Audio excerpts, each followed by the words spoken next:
আসসালামু আলাইকুম। BD gov info job news YouTube channel আপনাকে স্বাগতম। আজকে আমরা একটি নতুন নিয়োগ বিজ্ঞপ্তি নিয়ে কথা বলবো, সেটি হচ্ছে খাদ্য মন্ত্রণালয়ের নিয়োগ বিজ্ঞপ্তি। এই নিয়োগ বিজ্ঞপ্তিটি সরকারি চাকরি প্রার্থীদের জন্য প্রকাশিত হয়েছে। খাদ্য মন্ত্রণালয়ে নিম্নোক্ত রাজস্ব খাতভুক্ত শূন্যপদ সমূহে অস্থায়ীভাবে সরকারি নিয়োগের লক্ষ্যে পদের পাশে বর্ণিত শর্তে প্রকৃত বাংলাদেশি ও নাগরিকদের নিকট থেকে অনলাইনে এই টেলিটক লিঙ্ক mo4.teletalk.com.bd ওয়েবসাইটের মাধ্যমে অনলাইন আবেদন আহ্বান করেছে। অনলাইন ব্যতীত কোনো আবেদন গ্রহণ করা হবে না। এই সার্কুলারে ৩টি ক্যাটাগরিতে মোট ১৮ জনকে নিয়োগ দেবে। প্রথম পদের নামটি হচ্ছে ষাট মুদ্রাক্ষরিক কাম কম্পিউটার অপারেটর। এই পদে নিয়োগ দিবে ২ জনকে এবং এর শিক্ষাগত যোগ্যতা হচ্ছে কোনো স্বীকৃত বিশ্ববিদ্যালয় হতে স্নাতক বা সমমান ডিগ্রি। সেই সাথে কিছু অতিরিক্ত যোগ্যতার উল্লেখ রয়েছে, যেমন কম্পিউটার প্রশিক্ষণপ্রাপ্ত এবং কম্পিউটার ওয়ার্ড প্রসেসিং সহ ইমেইল ও ফ্যাক্স পরিচালনার দক্ষতা ও অভিজ্ঞতা থাকতে হবে। ষাটলিপিতে গতি প্রতি মিনিটে ইংরেজিতে সর্বনিম্ন ৭০ এবং বাংলায় সর্বনিম্ন ৪৫ শব্দ।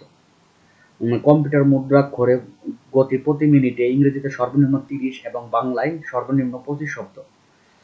২ নম্বর জব পদের নামটি হচ্ছে অফিস সহকারী কাম কম্পিউটার মুদ্রাক্ষরিক। এই পদে ১ জনকে নিয়োগ দেবে। কোনো স্বীকৃত বোর্ড হতে উচ্চ মাধ্যমিক সার্টিফিকেট বা সমমান পরীক্ষায় উত্তীর্ণ থাকলেই এই পদে আবেদন করা যাবে।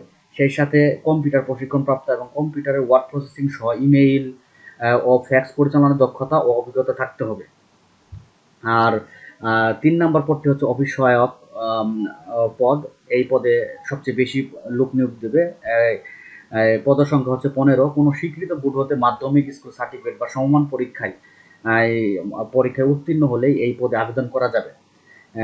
সেই সাথে আপনাদের আবেদন করার ক্ষেত্রে আরও কিছু বিষয় স্মরণ রাখতে হবে, যেমন আপনার বয়স অবশ্যই ১ জুন ২০২৬ তারিখে ১৮ থেকে ৩২ বছর হতে হবে। তবে ১ ও ২ নং উল্লেখিত পদের বিভাগীয় প্রার্থীদের ক্ষেত্রে সর্বোচ্চ ৪০ বছর পর্যন্ত শিথিলযোগ্য। সেই সাথে আরও অনেক খুঁটিনাটি বিষয় আছে, যে এগুলো আপনারা এই সার্কুলার ইমেজ পড়লে বুঝতে পারবেন। আরও আপনার আবেদনের পূরণ সংক্রান্ত শর্তাবলী রয়েছে, যেমন আবেদনের একটা নির্দিষ্ট সময়ব্যাপী আপনাকে করতে হবে। যেমন আবেদন শুরু হবে ৪ জুন ৪/৬/২০২৬ খ্রিস্টাব্দ সকাল ১০টা থেকে এবং শেষ হবে ২৮/৬/২০২৬ মানে ২৮ জুন ২০২৬ তারিখে বিকাল ৫টা পর্যন্ত আবেদন চলমান থাকবে। আবেদন ফি এখানে উল্লেখ রয়েছে। আবেদন ফি হচ্ছে আপনার ১ থেকে ২ নং পদের ক্ষেত্রে হচ্ছে ১১২, মানে ১০০ টাকা আবেদন ফি। টেলিটক চার্জ ফি হলো ১২ টাকা, মোট ১১২ টাকা। এবং ৩ নং ক্রমিক পদের জন্য ৫০ টাকা টেলিটক সার্ভিস চার্জ সহ আবেদন ফি বাবদ ৫০ টাকা এবং টেলিটক সার্ভিস চার্জ বাবদ ৬ টাকা, মোট ৫৬ টাকা আবেদন ফি দিতে হবে। কিভাবে SMS আবেদন করবেন এর সম্পূর্ণ প্রক্রিয়া এই যে দেখেন ইমেজের মধ্যে উল্লেখ রয়েছে। আর আমাদের ওয়েবসাইটে আপনি ভিজিট করে এর বিস্তারিত জানতে পারবেন। আমি এই ভিডিওর ডিসক্রিপশনে বা কমেন্টে আমি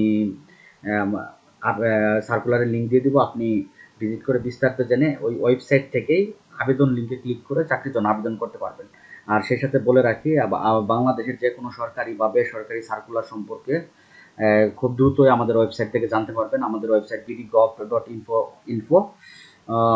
আজ এই পর্যন্তই। পরবর্তী সার্কুলার নিয়ে খুব দ্রুতই হাজির হবে ইনশাল্লাহ। আল্লাহ হাফিজ।